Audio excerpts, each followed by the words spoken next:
The Airbus EC135 is a light utility helicopter which has been used all over the world in a variety of different roles, from police to transport and even search and rescue.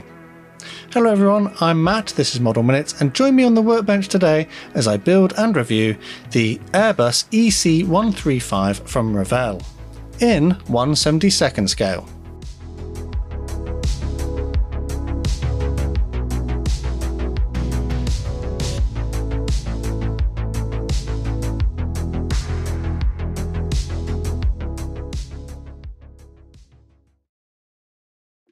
For a deeper dive inside the box of this kit to look at the instructions, sprues and decals, check out the dedicated unboxing video I've already made on this topic. In this video I'll be focusing on what this kit is like to build and rounding off with a review at the end. As usual, I'll put a list of the products I used on the screen now to give you an idea of the kind of things to go and get if you fancy having a go at one of these for yourself. But without any further ado, let's get into it. I'll cut the parts away from the sprue using my cutters and then clean up any rough areas using a sanding stick. There is quite a bit of flash on this kit, and this was either sanded away or cut away using a sharp knife. You might also be able to notice some ejector pin marks which are quite prevalent, but some of them are fortunately not on visible surfaces. The first thing I need to do is glue some weight inside some of the parts. Liquid gravity was superglued inside of the control console, which will go inside of the cab. I'm not sure how Revell thinks you're going to get enough weight in here to prevent this from sitting on its tail, so I will add some more weight in other strategic hidden places in the build as well. With the weight now glued inside this part, the control panel was added. Tamiya extra thin cement will be my glue of choice during this build, and this will be used to bond all of the parts. The main cab floor has a number of pre-moulded marks for different holes that can be opened based on the kind of variant that you are reproducing. I identified the correct holes for this variant and drilled them out. This allows me to install the various internal components, which represent the details for the air ambulance version included in this kit. The cab has a reasonable level of detail, which includes control columns and levers, support struts, additional consoles, a number of chairs, and sidewalls featuring equipment. I'm installing these parts at this point so that I get a good plastic to plastic bond for the cement. I'll also spend a little bit of time building up the components which contain the main rotor shaft. I'll also build up the main rotors at this point as well, because it will be easier to paint these as a separate entity. And here I am adding a little extra liquid gravity, which will hopefully help this have a forwards centre of gravity. On the landing skids there are a few extra bits and pieces which need to be added, and this was done at this point prior to any painting. I will leave the landing skids off until the end. And then it was time to prime. I'm using this Tamiya surface primer in grey, and I'll use this on all of the internal surfaces I've just created, as well as some of the other details which will be added later on. As it was a nice day, I did this outside. A few thin coats of this would be added to these parts to ensure good even coverage. I'm going to start painting the internal areas now, and Humbrol 230, which is a PRU blue, was carefully painted onto the fabric covering on the seats. You might be able to notice that there are some subtle sink marks on the seats, but I'm not going to do anything to address these. Vallejo black was used to paint the centre console containing the control panel. I would also use it to pick out some select details within the cab. This orange gloss paint would be added onto the stretcher, which needs to be added into the back of the cab. A few thin coats of this would be built up for a good opacity. There is another piece of equipment in here which also requires this orange paint. Vallejo silver would be used to pick out some other details inside of the cab, primarily following the painting instructions provided by Revell. There are some decals which can be applied inside of the cab, and these would be soaked in warm water, removed from the backing paper and applied to the relevant places. I would use some matte varnish to paint over the top once they had settled, to act a bit like a glue and seal them in. With all the little components now complete and suitably painted, they can be added inside of the cab. I did leave a lot of the cab in its primer grey colour, as this kind of seemed to be the colour indicated in the instructions. Now I can add the roof part to the cab. And whilst the cab looks to be quite nicely detailed, I don't think much of it will be visible in the finished build.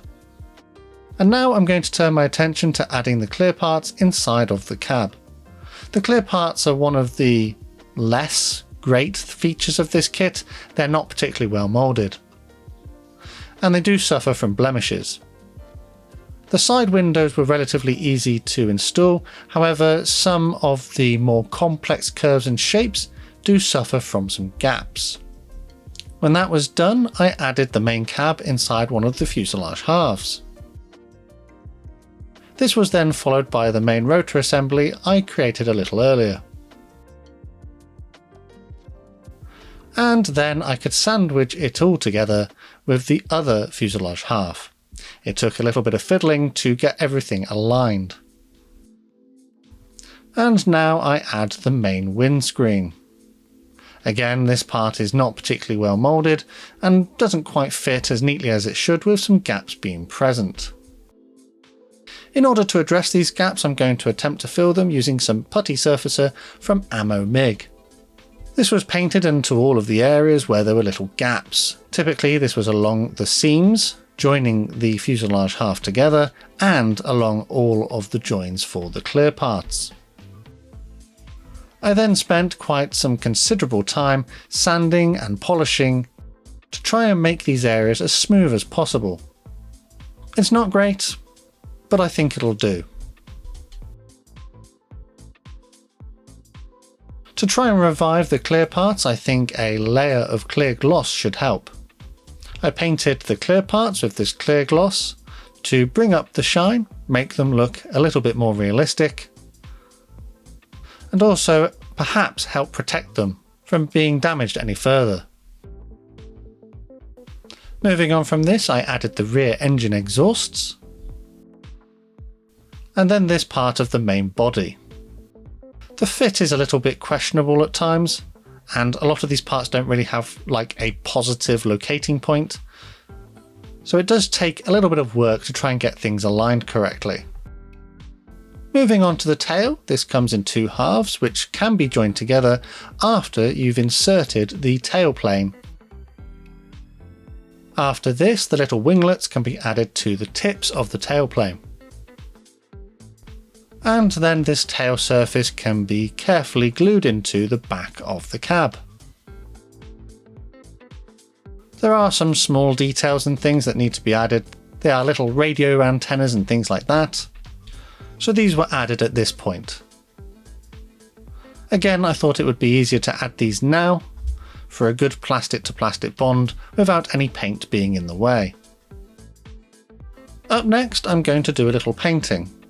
Humbrol 32 was thinned down with some Tamiya X20A thinner. I could airbrush this, but I decided it might be easy enough just to paint it by hand. I used this paint on the main rotor blades. I'll leave these components off until much later, after I've finished painting the rest of the helicopter. But before I can paint the helicopter, I do need to do some masking. I've bought this KV Models canopy mask set for this particular kit. It was relatively straightforward to peel off the relevant masks and add them onto the kit in the relevant places.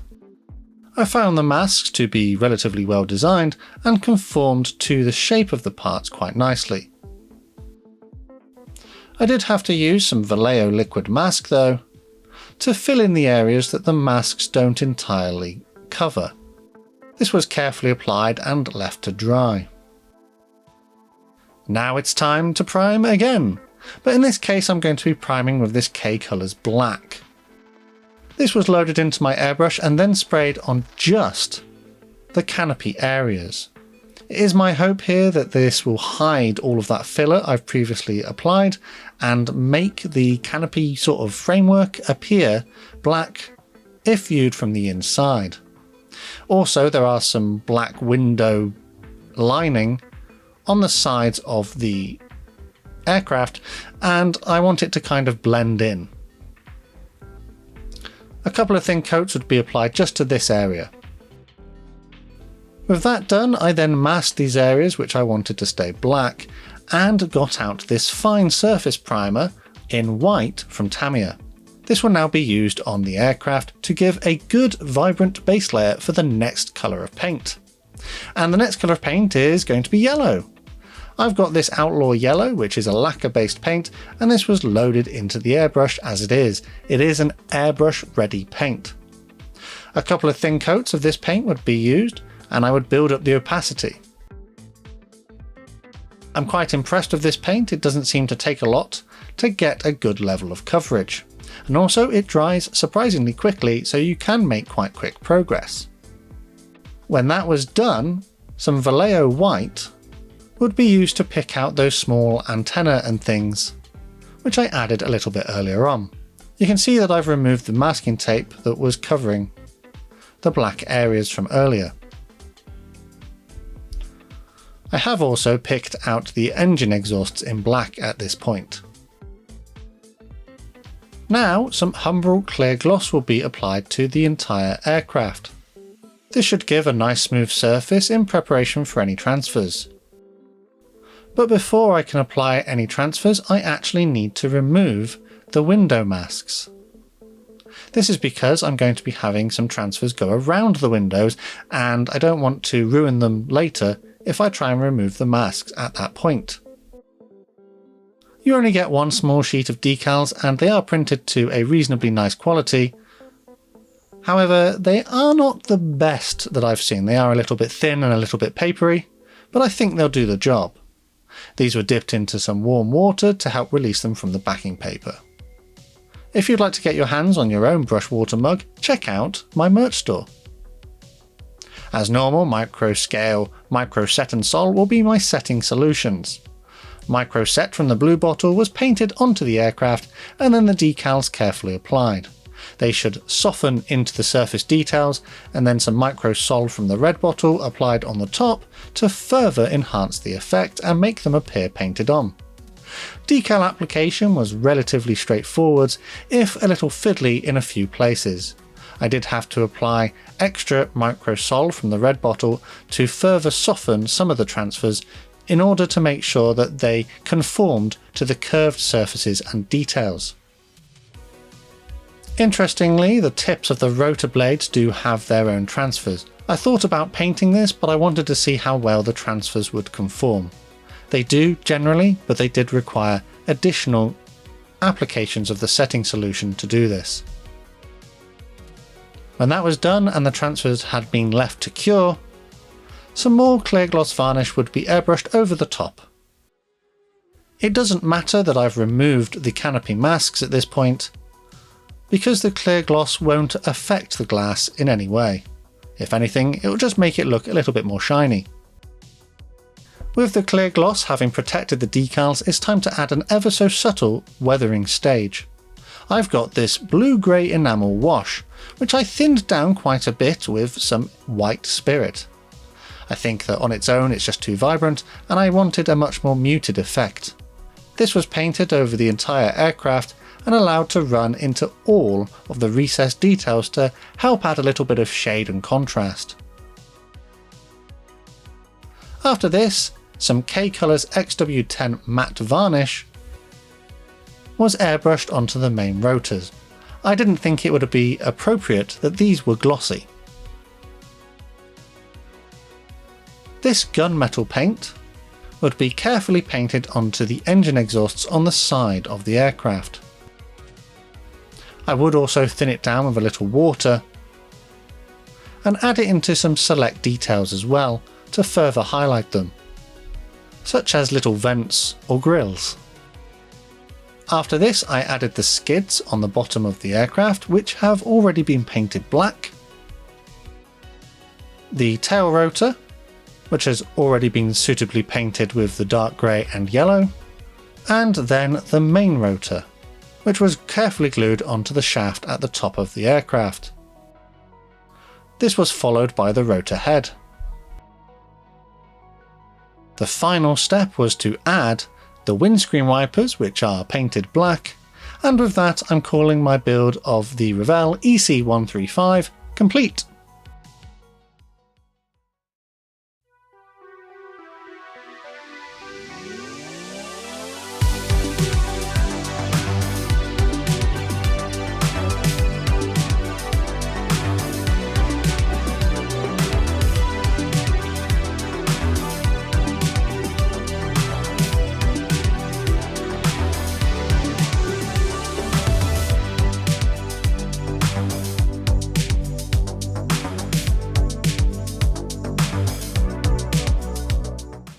And that's another build under the belt. So helicopters are not really my favourite subject, but I do pick them up on occasion as something different to build. However, this one had been sitting in my stash for a number of years, as I kind of just thought it was maybe a bit complicated and also wasn't really sparking the mojo to complete it. But we had a group build over on my Discord server recently, which this was a perfect subject for, so that's why I got it out and had a go at it. I think it's probably worth starting with the negative aspects of this kit. In particular, I'm not a massive fan of the level of flash this kit features, but it is possible to clean the parts up to a good standard. Additionally, there were some sink marks in a few places and some ejector pin marks which I didn't bother to address as they aren't visible in the finished build. The main problem I have with this kit is with those clear parts. I think that if these are the standard of the clear parts that Revell is currently releasing in the most recent boxing as well, they definitely need to look at either repairing or upgrading the tooling in some way, as these are not great. They are a bit misshapen, they had blemishes and some strange mould artifacts as well. Despite my best efforts to try and clean them up, they still don't look great. And given that this aircraft has quite a lot of glazing on it, it's a shame that something so prominent is so poorly moulded. I do keep a note of everything in my modelling journal, and this is a book that I've created to keep a track of my thoughts, and you can actually get these on Amazon, which supports the channel, and keep a log of your own builds inside them as well. Inside of here I've written that this actually took me 2 weeks to do. I was busy with other commitments, so I had to try and fit it around those things. I think maybe you could potentially do this one in a couple of days, but I did spend quite a bit of time cleaning up all of the joins, those clear parts, and working on the interior, which sadly a lot of it can't actually be seen. Inside my journal I've written that there was some kind of error on step 2 of the instructions, so just keep an eye out for that, as it doesn't correctly annotate all the holes that need to be drilled out inside the cockpit floor for the parts that you want to include. Also, the interior decal placement on the instructions is not entirely clear. You do get seatbelt decals included in the kit as well, but they don't match the moulded seatbelt details, so I didn't use those. Sadly, this kit only features the single paint scheme that I have replicated here. It would have been nice to perhaps have a second option. On a positive note though, I found that the level of detail was actually quite nice, and some of the parts fit together reasonably nicely once you've removed all the flash. At the time I was making this video, this kit was not technically currently available in the Revell range. There is a slightly different variant with a different paint scheme, which was retailing for €9.99, which if we convert to GBP is about £8.50. So this is not a particularly expensive kit, but I think given some of the issues that I've encountered in this kit, I would be looking to pay a little bit less than that. Perhaps if Revell addressed the quality of some of the parts and maybe included a second paint scheme, that price would be much more justifiable. And given the fact that this is actually a 2001 tooling, I had hoped that it would have been a little bit better than it was. So yeah, on the whole, I think this kit was a little disappointing, and it's not something that I would be in a rush to build again in the future. I'm glad I've experienced it though, and on the whole, I'm actually quite pleased with how it looks in the end. And with that, I think I'm going to leave this video here. Let me know down in the comments what you think of my build and if my assessment of this kit was fair. As always, a quick shout out to my Model Club members for the extra support they give the channel. Massive thanks to these guys on screen, and if you'd like to join them, take a look at the links in the description. There are of course other ways to help support the channel, and again, full information is below the video. The best way to support the channel for free though is to subscribe with notifications turned on so you never miss a modelling upload. Finally though, last thing from me is a massive thank you to you for watching this one, and I'll see you on the workbench again next time.